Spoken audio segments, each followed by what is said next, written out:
Recalculando rota.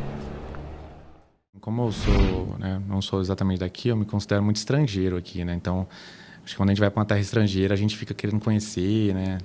Eu sou muito curioso, né? Principalmente com essa questão de mobilidade. Então, o meu filme, eu tive que passar em todos os terminais da Grande Goiânia. Então, eu fui para Trindade.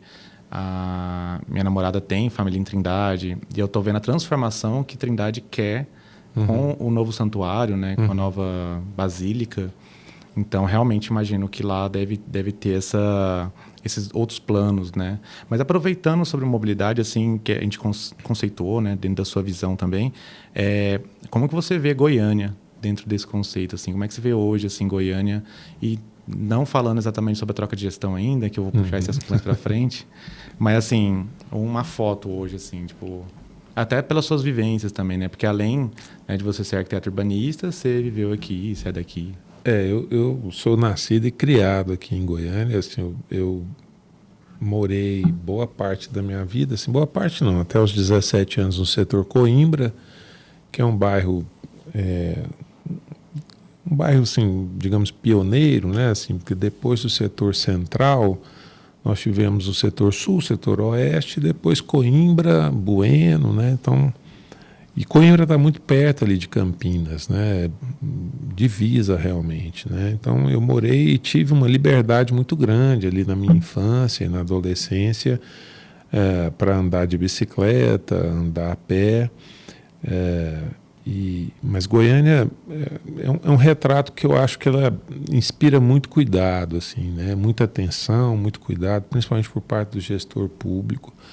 A gente tem muito automóvel, nós temos muita moto, né? Assim, a gente pode fazer depois uma checagem aí desses dados, mas a gente tem números, né, excessivos, né, comparados com outras cidades.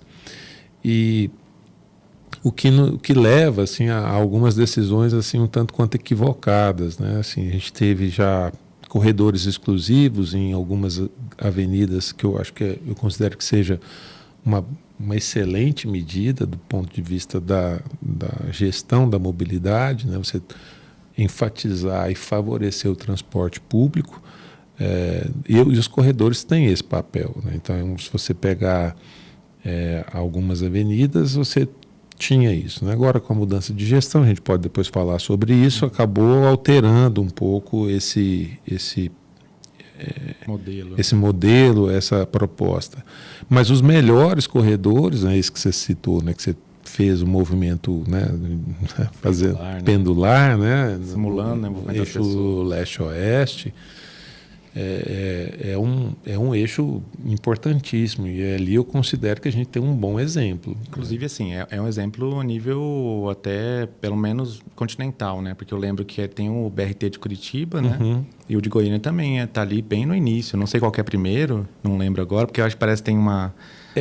Curitiba tem um aspecto interessante, que assim, teve um arquiteto que foi prefeito, depois governador, que é o Jaime Lerner, que é arquiteto e urbanista, mas essencialmente urbanista, assim, né? A dedicação dele, da carreira, foi na área do urbanismo. Então, tem uma vantagem nesse aspecto. Quando você traz para a gestão pública um profissional formado com as questões da arquitetura e do urbanismo, e principalmente numa formação de uma geração que você tinha muito conteúdo da área de humanas. A arquitetura e o urbanismo, ela transita, né? Ela está ali nas ciências sociais aplicadas. Então, nem ciências exatas, nem ciências sociais, nem ciências humanas. Mas você tinha uma formação, né, há alguns anos atrás, o Jaime Lerner é dessa geração, de arquitetos urbanistas com um forte conteúdo, um forte viés humanista, né? Então, a preocupação do gestor era aquela preocupação primeira do arquiteto urbanista, que via na cidade, né, esse organismo vivo. Como é que as pessoas então vão se deslocar? Qual a qualidade desse deslocamento, né? Como que você submete as pessoas que trabalham né, numa jornada de 8 horas e depois se submete elas a um transporte que vai consumir mais tempo de vida, né? A gente pode falar sobre essa questão, porque eu acho que ela é uma questão importantíssima, né? Quando a gente pensa na saúde mental do trabalhador, quando a gente pensa na jornada de trabalho, na escala de trabalho, né? Então, isso é fundamental. Aí parte, né, dessas dinâmicas a gente acaba vendo como iniciativas que são do poder público, né? Por exemplo, quando você dá a gratuidade do transporte público nos finais de semana ou no domingo, né? Quando você favorece que a população desloque sem custo para buscar o lazer, né? Mas isso só funciona se a cidade tiver um organismo um tanto quanto dedicado. Então, Curitiba é um bom exemplo, né? Um dos melhores exemplos, né? A respeito da implantação desses modelos, e modelos feitos sobre rodas, não sobre trilho, né? Porque também tem uma diferença, e tem diferença principalmente no custo, né? Custo de operação. Custo de operação, custo de implantação, né? Então, Curitiba é um bom exemplo, e Goiânia também, né? Assim, nesse aspecto do leste-oeste, porque ele transita muito rapidamente, né? E outros, né? Tem o próprio Norte-Sul agora, né? Com finalmente, né? Que é isso, né? Não pode demorar 10 anos para implantar um projeto. Isso não existe. Isso não tem lógica. Não tem, inclusive, do ponto de vista financeiro, muito ruim. Né? Você vê quantos aditivos essa obra demais, teve, né? Quanto dobra. Né? Não, isso é um absurdo. Então, assim, não dá para ter um projeto que não tenha, do ponto de vista da infraestrutura da engenharia, um custo e tomadas de decisões e, enfim, resultados de infraestrutura, nada. Né? Nós estamos falando de preparo de pavimentação para receber o BRT. Não pode levar 10 anos para fazer. Que, inclusive, eu lembro desse projeto, eu ainda não morava aqui, né? Mas tem um amigo meu, que é o Johnny, que mora aqui. A gente, às vezes, visitava uma cidade do outro. Eu morava em São Paulo, ali, divisa com Osasco. E aí, eu lembro que quando eu vi esse projeto na internet, no YouTube, eu fiquei maravilhado com o projeto. Porque, assim, era lindíssimo. Era um projeto que ia... Hoje eu conheço, na época eu não conhecia, né? Que era do Cruzeiro do Sul, ali no terminal Cruzeiro, até lá no eixo norte. E assim, tanto a forma como eles iriam construir essa via, que não sei se tinha ciclovia no projeto original, mas eu lembro que tinha assim, as áreas verdes, que as estações eram bonitas, né? Eram estações habitáveis. Para o projeto que foi executado depois de 10 anos, com uma verba muito maior, um custo muito maior, estações assim que às vezes me lembram um pouco de prisão, sinceramente, porque é todo engradado, né? Sem falar, né, nas estações que vieram para o traçado original, né, que esse traçado que a gente, inclusive, está aqui, né, Araguaia, a Tocantins do lado de lá, a Avenida Goiás, Paranaíba e Praça Cívica, você tem estações ali que não tem a menor lógica, assim, né? Eu até costumo falar que parece trabalho de aluno no começo de curso, assim, que você olha e fala assim, não, ele vai melhorar, né? Assim, o aluno, mas aí você, né? Aquilo, se fosse, por exemplo, um TCC e eu estivesse na banca, eu não teria dúvida nenhuma. Meu filho, você está muito equivocado. E aí eu digo isso com toda a categoria, assim, né? Assim, de arquiteto, mas principalmente de cidadão. Não tem a menor condição de você colocar uma plataforma daquele tamanho na praça cívica. Não tem a menor condição de botar uma plataforma que ocupa a ilha inteira da Avenida Goiás. O pessoal vai brigar com você. Vai. Você está tocando. Né? A ilha inteira da Avenida. Comecei a falar e comecei a gesticular. Professor, né? Professor. Eu ia até falar isso antes do podcast. Você, como convidado, você vai deixar as mãos mais aqui, mas como professor você vai começar. Já estou começando. Então, não tem condição.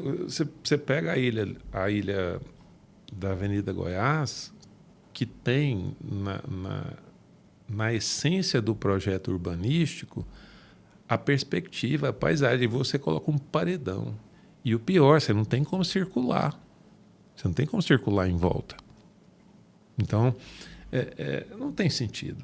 Assim, em que pese, assim, todo o meu respeito que eu devo aí aos colegas que são responsáveis pelo projeto, mas é, no mínimo, equivocado. É, no mínimo, olhar para aquilo e dizer assim, gente, não dá.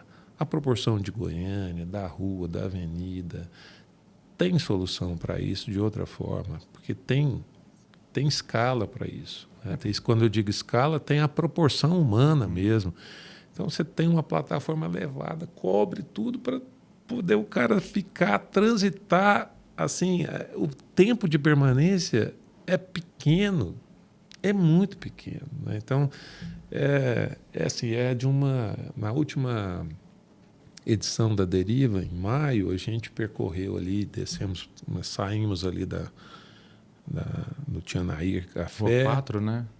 Na Rua 4, ali perto do Moarama, e descemos. Aí, a primeira coisa que nós encontramos foi o trambolho. Né? Aquilo é de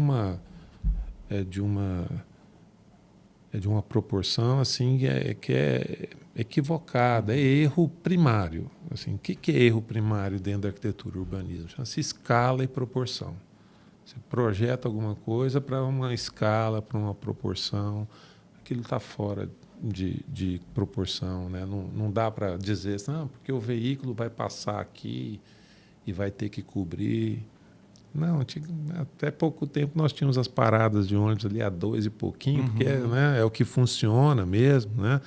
Não adianta você ter uma cobertura muito elevada, porque na hora que chover você vai ter. Né? Então, mas, enfim, me empolguei na indignação, porque aquilo me indigna muito. Quer dizer, eu frequento o centro desde 2000, desde quando eu tinha 12 anos de idade, né? Isso em 1984, né? Quando eu comecei a trabalhar no IPASGO, ali, que funcionava na Rua 2, quase esquina com a Rua 9, ali, no centro de Goiânia, aqui no centro de Goiânia, e foi quando eu descobri as ruas do centro, né, através do trabalho, né, de office boy, de contínuo, na época chamávamos de contínuo. Né? Então, assim, eu tenho um afeto assim, pelo centro,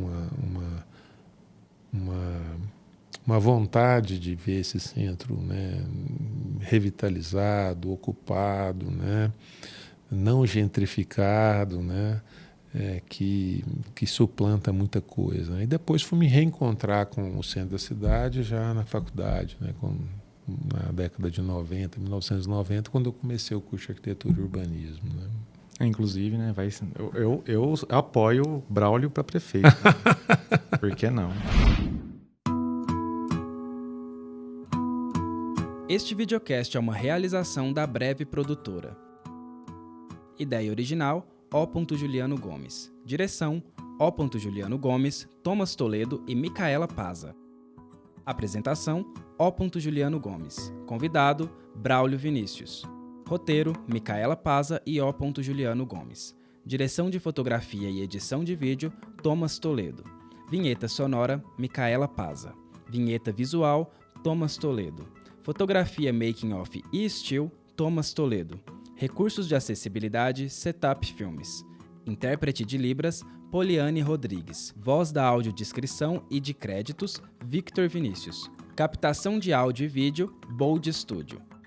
Apoio, Fábrica de Poesia, Setup Filmes, Historiatos e Bold Studio.